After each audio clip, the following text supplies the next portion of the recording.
का स्वागत है। बोलो भाई, शुरू किया जाए। कोई डाउट हो तो पिछले वाले क्लास में, लेक्चर में तो बता दीजिए, है ना। आज हम ऐसा है कि फिजिक्स में जो ग्राफ्स बना करते हैं उनके बारे में स्टडी करेंगे, थोड़ा सा किस तरह से ग्राफ्स बनाए जाते हैं उसके बारे में। और एक बहुत ही इंपॉर्टेंट टॉपिक है डिफरेंशिएशन, जो बड़ा काम का है बेटा दोनों साथ। अगर आपके पास फ्यूचर में फिजिक्स रहती है तब भी बहुत काम का है, तो बहुत ही इंपॉर्टेंट क्लास है आज की। कोई डाउट हो तो बताइए, या फिर शुरू किया जाए। शुरू करना है तो फटाफट ऐसा है कि वाई लिख दीजिए फटाफट, है ना।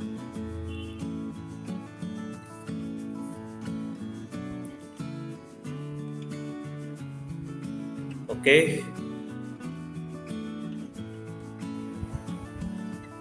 ओके ठीक है, तो चलो शुरू कर देते हैं। और आज की जो टॉपिक का चर्चा का जो विषय है हमारा, आज का जो टॉपिक है हमारा, वो है हमारा ग्राफ्स, है ना। तो ग्राफ्स किस तरह से बनते हैं, मैं कुछ एग्जांपल्स देखते हुए चलूंगा आपको, उनके बारे में हम चीजें सीखेंगे भी, किस तरह से ग्राफ बनाए जाते हैं। सभी तरह के ग्राफ जो हमारे पास कोर्स में अवेलेबल है उन सभी के बारे में हम बात करेंगे। तो आज की चर्चा का विषय है ग्राफ्स किस तरह से बनाए जाते हैं उसको।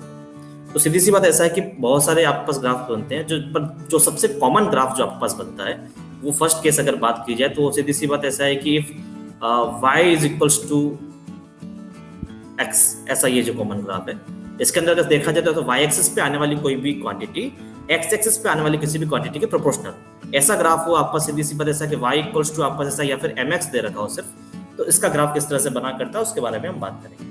तो ये जो ग्राफ आपका जो टॉपिक चल रहा है, अगर इसको मैं एक फॉर्म में लिखना चाहूँ तो आपका ये ग्राफ आता है स्ट्रेट लाइन ग्राफ। इसको हम बोलते हैं straight line graph. Straight line graph के अंदर बात की जाए तो y इक्वल टू एक्स होगा या y इक्वल टू mx, मतलब y एक्सिस पर आने वाली कोई भी चीज x एक्सिस पर आने वाली चीज के प्रोपोर्शनल हो। जैसे कि मैंने बेस्ट एग्जांपल जो दिया था लास्ट टाइम पे, हमने कहा था भाई v is proportional to i आपके पास हुआ करता है ओम्स लॉ के हिसाब से, और उसको हम लिखते हैं सीधी सी बात ऐसा है v इक्वल टू r है। r मेरा रेजिस्टेंस है, v मेरा पोटेंशियल डिफरेंस है, i मेरा करंट है। तो जब मैं इसको ग्राफिकली रिप्रेजेंट करता हूँ, जब मैं रिप्रेजेंट करता हूं तो यहाँ पर सीधी सी बात ऐसा है कि ये जो ग्राफ होता है वो ओरिजिन से पास होता है, ये ध्यान रखना। कि जब करंट जीरो होगा तब मेरे पास ऐसा वोल्टेज या पोटेंशियल भी जीरो आएगा। तो इसके ग्राफ जो आपका स्ट्रेट लाइन ग्राफ बना करता है कुछ इस तरह से, आप ऐसा समझ सकते हैं। तो ये आपका सीधी सी बात ऐसा है कि y एक्सिस पे मैंने v रिप्रेजेंट कर लिया, x एक्सिस पे मैंने i रिप्रेजेंट कर लिया। तो ये आपके पास ऐसा है कि v वर्सेस i ग्राफ हो गया किसी भी कंडक्टर के लिए, और इस तरह से वेरी करता है आपके पास। तो v is proportional to i, तो प्रोपोर्शनल वाले ग्राफ इस तरह से चलते हैं। इसको हम ब्रैकेट में इस तरह से भी लिख सकते हैं, y is proportional to x। y पर आने वाली, y एक्सिस पर आने वाली कोई भी मेरे पास फिजिकल क्वांटिटी है, वो अगर x एक्सिस पर आने वाली क्वांटिटी के प्रोपोर्शनल है, इन दैट केस आपके पास सीधी सी बात यहाँ पर बोलेंगे तो इस तरह से ग्राफ आपके पास बनेगा, ठीक है।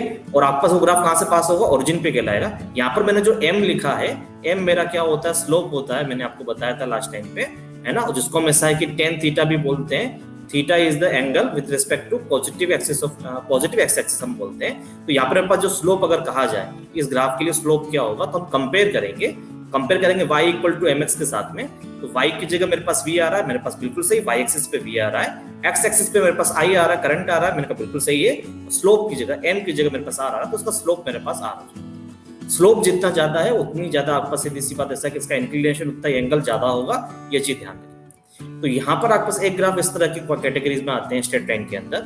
अगर मैं यहाँ पर ऐसा है कि आपको दूसरा एक और एग्जांपल अगर यहाँ पर देना चाहूँ, जिसके अंदर सीधी सी बात ऐसा है कि उस कैटेगरी के अंदर y इक्वल टू आपके पास ऐसा है कि mx प्लस c, इस तरह से हम बात करते हैं। उसके अंदर सीधी सी बात ये भी स्ट्रेट लाइन की एक इक्वेशन, जिसमें m स्लोप है और c मेरा y इंटरसेप्ट है। c मेरा होता है y इंटरसेप्ट और m मेरा जो हुआ करता है वो मेरा स्लोप हुआ करता है। इसके लिए आपने ऐसा है कि देखी होगी एक फर्स्ट इक्वेशन ऑफ मोशन की बात करेंगे, जो आपने मोशन 9 क्लास में आपने पढ़ा हुआ है। उसके अंदर आपके इक्वेशन थी v equals to u plus at, ऐसा कुछ, है ना। तो जब मैं इस equation v equals to u plus at को y equals to mx plus c के साथ कंपेयर करता हूं, तो ध्यान से देखिएगा, है ना। तो बेसिकली सीधी सी बात ऐसा है कि अगर मैं इस इक्वेशन को थोड़ा सा मॉडिफाई करके v equals to at plus u लिख रहा हूं ताकि उस फॉर्मेट में आ सके, और मेरे पास जो ग्राफ बना करता है बेसिकली वो मेरे पास यहाँ पर बनता है वेलोसिटी टाइम ग्राफ होता है, ये वेलोसिटी और ये टाइम ग्राफ, है ना। इस साल भी ये कोर्स में बेटा आपके पास ग्राफिकल सॉल्यूशन जो आपने 9 क्लास में पढ़ा है एज इट इज यहाँ पर 11 क्लास में भी है, ये ध्यान रखिएगा, वो आपके पास 3rd चैप्टर के अंदर आएगा, है ना। तो v equal to u plus at की हम बात करते हैं, उसको मैंने इस तरह से मॉडिफाई कर लिया। क्यों किया, क्योंकि मेरे पास ऐसा है कि v जो आ रहा है मेरे पास y एक्सिस पे आ रहा है, मैंने कहा बिल्कुल सही है। टी जो मेरे पास आ रहा है वो एक्स एक्सिस पे आ रहा है, बिल्कुल सही है, और ए जो मेरे पास आ रहा है वो मेरा स्लोप है, acceleration is my slope and this is C, C की जगह मेरे पास यू आ रहा है जिसको हम वाई इंटरसेप्ट बोलते हैं। जब इसका ग्राफ आप देखते हो तो आपने वहां पे ग्राफ देखा होगा, तो आपको इस तरह से ग्राफ आपने देखा होगा वहां पर, तो ये जो पॉइंट मेरे पास आता है वो आपका इनिशियल वेलोसिटी है, इस पॉइंट पे आप देखते हो सीधी सी बात आप फाइनल वेलोसिटी यहाँ पर इंडिकेट करते थे उस जमाने में, तो सीधी सी बात ऐसा ये भी एक तरह का स्ट्रेट लाइन ग्राफ है जैसा कि वो है, पर ये ओरिजिन से पास नहीं होगा क्योंकि इसके अंदर वाई इंटरसेप्ट मौजूद है। वाई इंटरसेप्ट क्या होता है, ओरिजिन से इंटरसेक्शन पॉइंट, जो लाइन की ग्राफ है ना, जो ग्राफ की आप बात कर रहे हैं, उस स्ट्रेट लाइन को जब ग्राफ में आप ड्रॉ करते हैं तो वो वाई एक्सिस को किसी एक पॉइंट पर इंटरसेक्ट करता है, उस इंटरसेक्शन पॉइंट का ओरिजिन से जो डिस्टेंस होगी, ये जो डिस्टेंस होगी बेटा वो आपका यू कहलाएगा इस तरह से। तो सीधी सी बात ऐसा है कि इस तरह से हम बोल सकते हैं, अगर मेरे पास ऐसा है कि y इक्वल टू mx के साथ में एक और कुछ कांस्टेंट चीज मेरे पास लगी हुई है, तो आपका ग्राफ कुछ इस तरह से बना करता है जैसा मैंने यहाँ पर रिप्रेजेंट किया। तो ये आपके पास ऐसा है कि v equals to u plus at का ग्राफ है ना, और इसमें आप ध्यान रखना जितनी भी मेरे पास इक्वेशंस ऑफ मोशन होती है उनकी एक कंडीशन चला करती है कि आपके पास एक्सेलरेशन कांस्टेंट होता है। हम वहाँ पर कंडीशन लिखते हैं, if an object is moving with constant acceleration having initial velocity u and final velocity v, the graph can be given as, ऐसा आपके पास कुछ ग्राफ आता है। अगर इसका स्लोप आपको पूछा जाए तो आप स्लोप सीधा कंपेयर करके निकाल सकते हैं, स्लोप जो कि आपका m है वो आपका क्या है यहाँ पर, एक्सेलरेशन इज योर स्लोप। तो इस ग्राफ का जो आप स्लोप निकालेंगे है ना, तो स्लोप निकालेंगे तो सीधी सी बात है वो एक्सेलरेशन के बराबर आएगा, ऐसा कुछ। तो ये आपका जैसा कि दो तरह के ग्राफ मैंने बताया, ये जो आपका पोटेंशियल और आई का जो ग्राफ है ये आपका 12th क्लास में आएगा। ये जो ग्राफ आपके पास मैंने बताया है फर्स्ट इक्वेशन ऑफ मोशन का, ये आपका 11th के 3rd चैप्टर के अंदर है, मोशन वाले चैप्टर के अंदर, 1D मोशन के अंदर। इसमें कोई डाउट है तो प्लीज बताइए, इसमें कोई डाउट है किसी को? Any doubt here?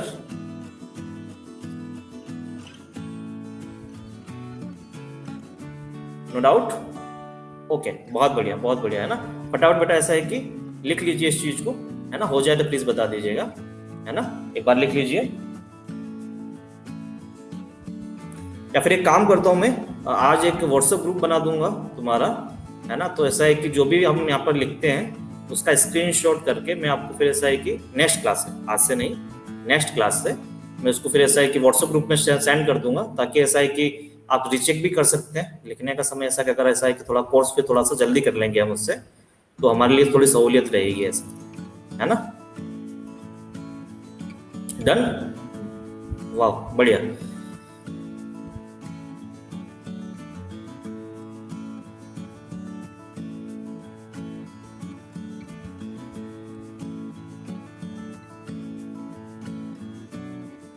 Done Chetan, okay. Bhavani साहब थोड़ा सा स्पीड में, ओके बहुत बढ़िया। तो ये मेरे पास बेसिक ग्राफ था, सीधी सी बात है, स्ट्रेट लाइन ग्राफ आपके पास जो यहाँ पर आता है उसको मैं ए कैटेगरी में बांटा था। इस तरह के आपके पास ग्राफ दिखते हैं जो आपको याद रखने चाहिए। सेकंड कैटेगरी के जो ग्राफ आते हैं वो आते हैं बेटा कांस्टेंट ग्राफ ना। सेकंड कैटेगरी में जो ग्राफ आपके पास आते हैं वो आते हैं कांस्टेंट ग्राफ। कांस्टेंट ग्राफ का मतलब क्या होता है, ध्यान से समझिएगा। ऐसा जैसे कि मैंने कहा भाई सीधी सी बात ऐसा है कि इसका मैं एग्जांपल देख के चलता हूं, जिसके अंदर आपके पास क्या आता है, y equal to something is constant, c is any constant. ये मेरे पास कांस्टेंट है, y की वैल्यू मेरे पास कांस्टेंट होती है, वो x के साथ में वेरी नहीं होती, तो वो वाले ग्राफ आपके पास कांस्टेंट ग्राफ्स कहलाते हैं। जैसे कि मेरे पास सीधी सी बात ऐसा है कि फॉर यूनिफॉर्म वेलोसिटी, मेरे को बोला गया सर ऐसा कि एक ऑब्जेक्ट मूव कर रहा है ना, ये आपके पास रोड है, यहाँ पर आपको सीधी सी बात ये आपका बंदा, और सीधी सी बात ये मूव कर रहा है, इस तरफ मूव कर रहा है, इसकी वेलोसिटी यहाँ पर भी v है, यहाँ पर भी v है, v हमेशा कांस्टेंट है भाई। इसकी वेलोसिटी अज्यूम कर लो जैसे कि ऐसा कि आपके पास ये 2 मीटर पर सेकंड की रफ्तार से दौड़ रहा है ना। तो सीधी सी बात अगर यहाँ पर कहा जाए तो आप बोलेंगे सर ऐसा क्या बात है, वेलोसिटी हमेशा कांस्टेंट है, टाइम के साथ में वेरी नहीं हो रही है। तो जब आप इसका ग्राफ बनाएंगे तो आप बोलेंगे सर ऐसा है कि जब इसका velocity versus time, y axis पे जब आप वेलोसिटी रिप्रेजेंट करेंगे, वेलोसिटी टाइम ग्राफ बनाएंगे, तो आप बोलेंगे सर ऐसा है कि टाइम के साथ में इसकी स्पीड भाई साहब की तो चेंज ही नहीं हो रही है। इनिशियल वेलोसिटी भी 2 मीटर पर सेकंड थी, फाइनल वेलोसिटी भी 2 मीटर पर सेकंड थी, लगातार इसी कांस्टेंट स्पीड के साथ में भाई साहब दौड़ रहे हैं, तो वेलोसिटी आपके पास कांस्टेंट है, ये चेंज नहीं हो रही, तो कांस्टेंट ग्राफ इस तरह से बनता है, सिंपल सा। This is called constant graph. तो आपके पास वो चीज हमेशा फिक्स रहेगी, it is not varying with time, ये टाइम के साथ में वेलोसिटी वेरी नहीं हो रही, इसलिए हमने इस तरह का ग्राफ आपके सामने बनाया है ना। इस चीज को आप समझ सकते हैं, it's very easy, I think so, है ना। जैसे कि अगर ऐसा है कि मैं एक और ग्राफ आपको यहाँ पे एज ए एग्जांपल आपको पुट अप कर रहा हूँ, ध्यान से देखिएगा। ये मेरे पास ऐसा है कि एग्जांपल नंबर 1 और मेरे पास एग्जाम्पल नंबर 2, है ना। तो सीधी सी बात ऐसा है कि मेरे पास अगर कहा जाए कि मेरे पास कि कोई क्वांटिटी, जैसे कि मेरे पास ऐसा है कि इलेक्ट्रिक फील्ड की बात कर रहे हैं किसी केस में, है ना। ई रिप्रेजेंट कर रहा है मेरे पास इलेक्ट्रिक फील्ड को, है ना। तो इलेक्ट्रिक फील्ड की एक क्वांटिटी आपको गिवन है, आपको बोला गया भी सर ऐसा कि इलेक्ट्रिक फील्ड आपको दे रखा है भी ऐसा है कि सिग्मा अपॉन एप्सिलॉन नॉट, ऐसा कुछ दे रखा है, या 2 एप्सिलॉन नॉट मान लो, है ना। सिग्मा जो आप मान लो सीधी सी बात ऐसा है कि ये चार्ज डेंसिटी है, एप्सिलॉन नॉट कोई कांस्टेंट है, और मुझे बोला भी सीधी सी बात ऐसा है कि electric field versus R, R मतलब पोजीशन, डिस्टेंस के साथ में, डिस्टेंस के साथ में इलेक्ट्रिक फील्ड किस तरह से वेरी कर रहा है वो आप बता दो। तो मैंने कहा साहब ऐसा है कि यहाँ पर कुछ रिलेशन तो आ ही नहीं रहा है ना। ये मेरे पास ऐसा है कि ये मेरे पास कांस्टेंट होता है, ये कांस्टेंट होता है, सारे कांस्टेंट है, एवरीथिंग इज कांस्टेंट है, ये पूरी की पूरी वैल्यू मेरे पास एक तरह से अगर क्या है कांस्टेंट है ना। इसके अंदर पहली बात तो आर ही नहीं आ रहा, तो क्या आर के साथ मैं कुछ रिलेशन निकाल सकता हूँ? मैंने कहा वो नहीं हो पाएगा साहब, आर के साथ तो कोई रिलेशन आएगा ही नहीं मेरा। अब आर के साथ कोई रिलेशन नहीं आ रहा, फिर मुझे बोला भाई ग्राफ बना दो इसका। मैंने कहा भाई ऐसा है कि आर के साथ तो इसका कोई रिलेशन आ ही नहीं रहा, ये इंडिपेंडेंट है, उसके ऊपर डिपेंड ही नहीं कर रहा, आप कितनी भी डिस्टेंस बढ़ा दो वही फील्ड है ना। तो सीधी सी बात आप बोलेंगे सर ऐसा है कि ये कांस्टेंट रहेगा। तो मेरा कहने का मतलब ऐसा कि अगर किसी फॉर्मूले के अंदर कोई भी आपने फिजिक्स का फॉर्मूला लिखा, उसके अंदर सीधी सी बात वाई एक्सिस पे और एक्स एक्सिस पे आने वाली जो चीजें हैं वो दोनों उस फॉर्मूले में होनी चाहिए, और अगर वो नहीं आ रही है तो आप बोलेंगे सर ऐसा उसके ऊपर डिपेंडेंसी नहीं है। डिपेंडेंसी नहीं मतलब ऐसा कि आर आप इंक्रीज करेंगे, डिस्टेंस आप दूर होते जाएंगे, बढ़ाएंगे, तो भी उस क्वांटिटी के अंदर कोई चेंज नहीं होगा, तो भी आपके पास वो कांस्टेंट ग्राफ की तरफ बिहेव करेगा, कांस्टेंट ग्राफ बनेगा उसका। तो ये चीज ध्यान रखिएगा, अगर आप किसी भी दो चीजों के बीच में रिलेशन शो करते हैं, है ना, और वो चीज आपके पास आर जो चीज है जिसके साथ आप रिलेशन बनाना चाह रहे हैं वो आपके पास फॉर्मूले के अंदर नहीं आ रहा है, तो वो उसके ऊपर डिपेंड नहीं करता। क्योंकि डिपेंड नहीं करता है तो वो कांस्टेंट रहेगा, उसके अंदर आप कितना भी चेंज कर दीजिए कोई फर्क नहीं पड़ेगा, कोई फर्क नहीं पड़ता है। ये चीज है, ठीक है। तो ये चीज पकड़ के रखना प्लीज। कोई डाउट हो तो प्लीज बताइए इसमें, if you have any doubt. Clear चीज समझ में आ रही है? Any doubt here?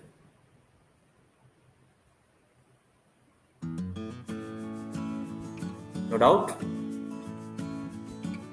रिपीट फिर से करता हूं मैं, ध्यान से समझिए। कांस्टेंट ग्राफ मतलब होता है कि वाई एक्सिस पे जो आप क्वांटिटी रिप्रेजेंट करते हैं वो कांस्टेंट रह रही है, उसको भाई ऐसा एक्स के साथ में उसके अंदर कोई चेंज नहीं हो रहा, ऐसे के लिए आप बस कांस्टेंट ग्राफ बना करता है। जैसे कि मैंने वर्ड यूज किया यूनिफॉर्म वेलोसिटी। यूनिफॉर्म वेलोसिटी का मतलब होता है वेलोसिटी कांस्टेंट है ना। वेलोसिटी क्या है? कांस्टेंट। यूनिफॉर्म का मतलब भी होता है सेम, हर जगह वेलोसिटी सेम है। एक बंदा दौड़ रहा है उसकी वेलोसिटी हर जगह सेम है।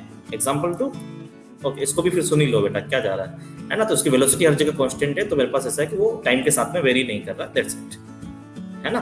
इसी तरह से मैं यहाँ पर बात कर रहा हूँ, तो यहाँ पर आप ध्यान से देखिएगा। तो मेरे पास यहाँ पर ऐसा है कि एक इलेक्ट्रिक फील्ड नाम की क्वांटिटी दे रखी है, उसका एक फॉर्मूला दे रखा है। यहाँ पर दे रखा है सिग्मा एप्सिलॉन नॉट, इसको एप्सिलॉन नॉट बोला करता है। ये भी एक तरह का कांस्टेंट हुआ करता है। सिग्मा आपका चार्ज डेंसिटी होती है, ये भी एक कांस्टेंट क्वांटिटी है। ये constant divided by a constant quantity, the whole value will be the constant. तो इलेक्ट्रिक फील्ड आपका कांस्टेंट है। मुझे बोला गया भाई सर सीधी सी बात ऐसा है कि जैसे कि आप किसी रूम में बैठे हो, उसके अंदर जो इलेक्ट्रिक फील्ड है वो यूनिफॉर्म, समझ मेरी बात? आपको क्या बोला गया? यूनिफॉर्म इलेक्ट्रिक फील्ड है। यूनिफॉर्म इलेक्ट्रिक फील्ड मतलब सीधी सी बात ऐसा है कि वो इलेक्ट्रिक फील्ड कांस्टेंट है। यहाँ पर आपके पास इलेक्ट्रिक फील्ड क्या निकल के आ रहा है? कांस्टेंट निकल के आ रहा है। तो इलेक्ट्रिक फील्ड जो है वो आपके पास ऐसा है कि डिस्टेंस के साथ में, अगर आपके पास कोई रूम है, इस रूम में अगर आप बैठे हुए हो, तो सीधी सी बात ऐसा है कि भले आप ऐसा है कि किसी भी कोने में हो, यहाँ पर ये ओरिजिन मान लेते हैं, तो अगर आप यहाँ पर हो तो भी वही इलेक्ट्रिक फील्ड है, यहाँ पर हो तो भी वही इलेक्ट्रिक फील्ड है, यहाँ पर हो तो भी वही इलेक्ट्रिक फील्ड। तो आपके पास ऐसा है कि पोजीशन के डिस्टेंस के साथ में इलेक्ट्रिक फील्ड के अंदर कोई चेंज ही नहीं आ रहा, तब आप बोलते भाई यूनिफॉर्म इलेक्ट्रिक फील्ड है। उस केस के अंदर अगर बात करें, बोला भाई ऐसा कि पोजीशन के साथ में या डिस्टेंस के साथ में इलेक्ट्रिक फील्ड किस तरह से वेरी कर रहा है। मैंने कहा इलेक्ट्रिक फील्ड तो कांस्टेंट है। अब कांस्टेंट है, उसके साथ में कोई रिलेशन आ नहीं रहा है ना, बिकॉज फॉर्मूला यही कह रहा है आपके पास ऐसा है कि इलेक्ट्रिक फील्ड का आर के साथ में यहाँ पर कोई रिलेशन आ नहीं रहा है, तो सीधी सी बात उसके ऊपर डिपेंड नहीं करेगा। अब उसको ऊपर डिपेंड नहीं करेगा तो वो कांस्टेंट रहने वाला, तो इलेक्ट्रिक फील्ड इज कांस्टेंट, ठीक है। इलेक्ट्रिक फील्ड कांस्टेंट रहेगा तो वो आर के साथ में वेरी नहीं करेगा। आप आर कितना भी बढ़ा दो, कितना भी आर बढ़ा दो, ये वो का वही है, दैट्स इट। ये वो वाली चीज है, सिंपल सा फंडा, ये चीज याद है ना। तो कोई भी चीज अगर कांस्टेंट है तो, या फिर ऐसा उसके अंदर चेंज नहीं हो रहा है, एक्स एक्सिस पे जो क्वांटिटी लिखी हुई है उसके हिसाब से, तो आपको सीधी सी बात ऐसा है कांस्टेंट ग्राफ बनाना है इस तरह से, वो ये शो करेगा कि उसके अंदर कोई वेरिएशन नहीं आ रहा, कोई चेंज नहीं आ रहा उसके साथ। दैट्स द थिंग, है ना। क्लियर है? लेट्स सी,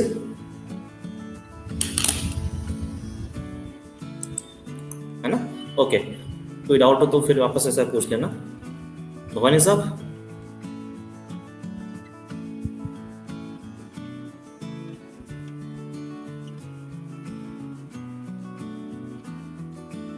नो डाउट, ठीक, ओके, लिख लीजिए बेटा फटाफट, है ना?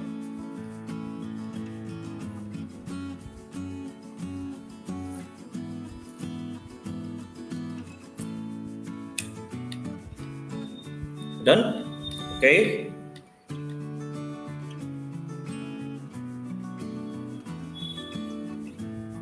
ओके,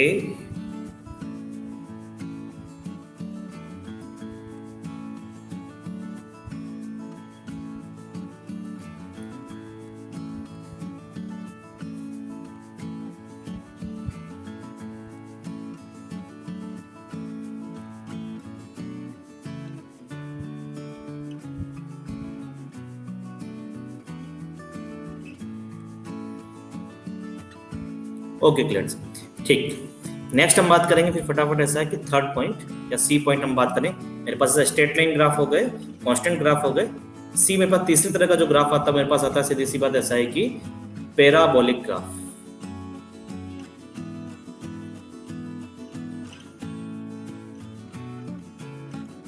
पैराबोलिक ग्राफ्स के अंदर आपको ध्यान रखना, कैटेगरी मेरे पास दो तरह की चीजें आपको दिखती हैं। या तो ऐसा है कि y इक्वल टू आपके पास ऐसा है कि एक्स स्क्वायर ऐसा कुछ आ रहा हो, और या फिर सीधी सी बात ऐसा है कि अगर आपके पास ऐसा है कि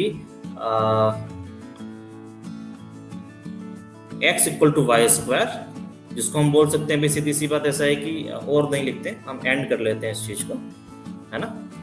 तो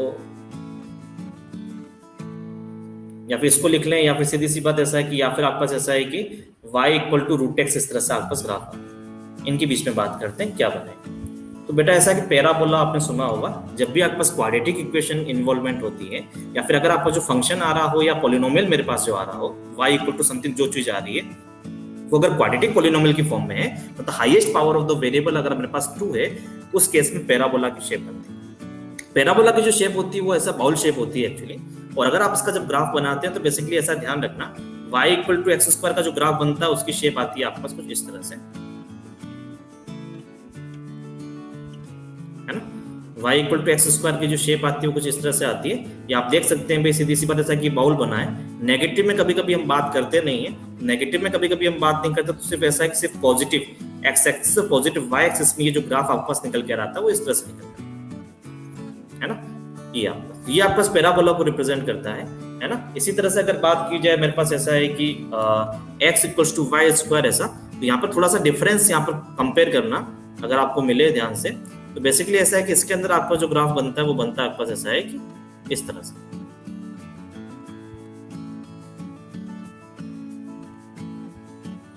है ना? ये ऐसा ग्राफ बनता है, पैराबोला इस तरह से बनता है, एक्स एक्सिस के अलोंग बनता है। तो यहाँ पर जो आपका पैराबोला की जो डिजाइन है वो डिपेंड करती है, आपके पास पैराबोला की जो शेप है आपके पास वो डिपेंड करती है, किसके ऊपर डिपेंड करती है? वो डिपेंड करती है भाई सीधी सी बात ऐसा है कि पावर 1 किसकी है।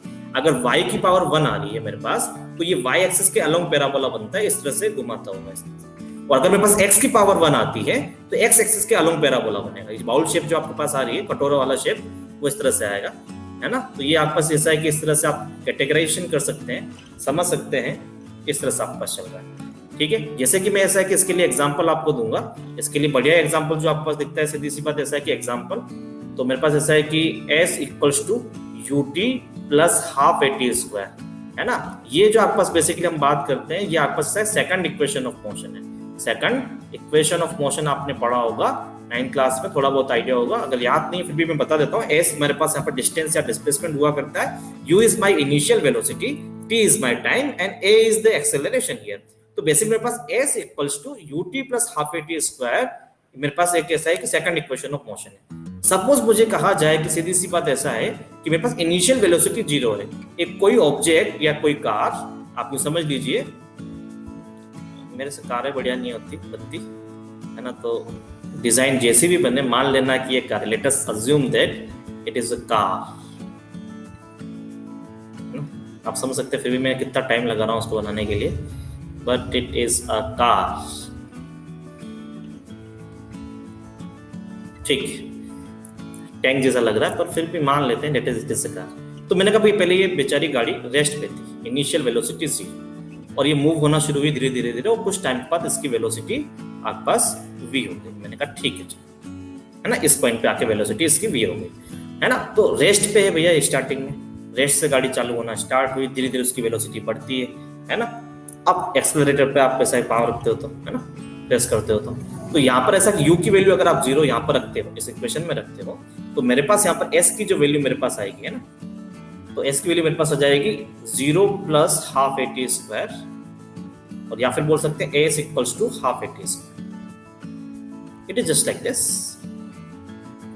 और आपको बोला जाए भी ऐसा है कि सर आपको ये डिस्प्लेसमेंट या डिस्टेंस, है ना, डिस्टेंस वर्सेस टाइम का आपको क्या करना है, ग्राफ बनाना है। मैंने कहा ठीक है बना लेंगे, इसमें कौन सी बड़ी बात है। तो आप कंपेयर करते कौन से ग्राफ से मैचिंग होता है। तो मेरे पास सीधी सी बात, सबसे पहले इंपॉर्टेंट चीज आपके दिमाग में ये रहनी चाहिए कि मेरे पास ऐसा है कि जो डिस्टेंस है वो मेरे पास y एक्सिस पे आ रहा है, और टाइम जो जा रहा है वो मेरे पास जा रहा है बेटा कहां पर, x एक्सिस पे, है ना। अब आप सोचो कौन सा ग्राफ बनेगा। मैंने कहा फर्स्ट वाला क्यों बनेगा, मेरे पास y एक्सिस पे जो आ रहा है वो डिस्प्लेसमेंट आ रहा है जिसकी पावर 1 आ रही है, और यहाँ पर x स्क्वायर मतलब वो t स्क्वायर, तो आप कंपेयर कर सकते हैं आराम से। तो वैसा कुछ ग्राफ बनेगा। तो इसका ग्राफ की जो शेप आपके पास दिखती है वो इस तरह से बनती है। अगर इसको ग्राफिकली आप रिप्रेजेंट करेंगे तो this is my graph, same shape मेरे पास बनती है। तो ये आपके दिमाग में क्लियर होना चाहिए। अगर कोई चीज यहाँ पर आप देख सकते हैं s is proportional to t square, तो यहाँ पर मेरे पास ऐसा पैराबोला बनेगा, और पैराबोला किसके अलोंग बनेगा, y एक्सिस के अलोंग बनेगा, s के अलोंग बनेगा, इस तरह से। इस तरह का पैराबोला कब बनता है, जब आपके पास ऐसा है कि आपके पास x वाले की पावर 1 हो, x एक्सिस पे कोई चीज आ रही है उसकी पावर 1 हो, उसकी आपके पास कितनी हो, 2 हो उस केस में। तो ये चीज आप बकायदा याद रखिएगा कि आपके पास ऐसा पैराबोलिक जो आपका शेप बनती है, तो वो ग्राफ कब बनता है, जब कोई चीज इसके किसी के स्क्वायर के प्रोपोर्शनल, है ना। तो ये चीज पकड़ के रखना, y is proportional to x square, तो ये वाला ग्राफ बना करता है, ये चीज ध्यान। Clear this, any doubt here, clear है सभी को।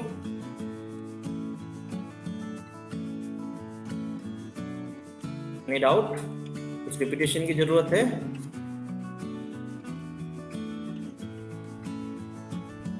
नो डाउट, बढ़िया बेटा, है ना। ये बेटा ग्राफ देखते ही पता पड़ जाना चाहिए ऐसा क्या शेप है, कंप्लीटली आपके दिमाग में तुरंत सेव हो जाना चाहिए, है ना। फटाफट लिख लीजिए बेटा, फटाफट लिख लीजिए।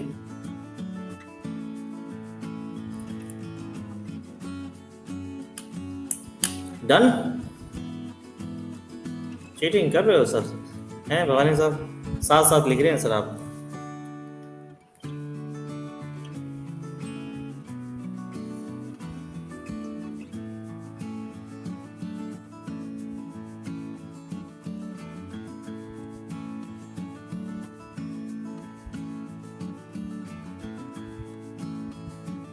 Done? Okay.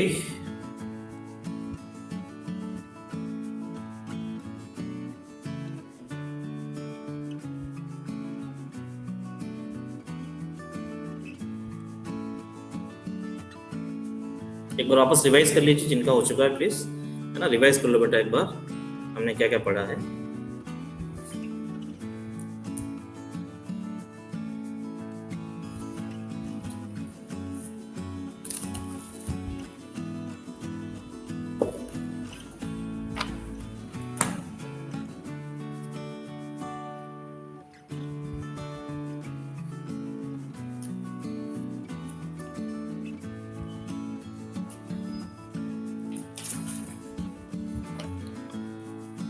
डेट से जैसे ही हो जाए, ओके हो गया है, बढ़िया। तो बेसिकली ये हमारे पास ऐसे छोटी छोटी सी चीजें थी, है ना। तो एक तरह का ग्राफ और मैं बात करूंगा जो कि बहुत काम का है ना, हमारे कोर्स के हिसाब से देखा जाए तो वो है आपका जैसा है कि रेक्टेंगुलर हाइपरबोला वाला ग्राफ, है ना। उसको भी हम समझेंगे, है ना, उसको भी हम समझेंगे किस तरह से चीजें हुआ करती हैं। चलिए आ जाइए। तो नेक्स्ट ग्राफ जो मेरे पास आता है वो मेरे पास आता है बेटा हाइपरबोलिक ग्राफ।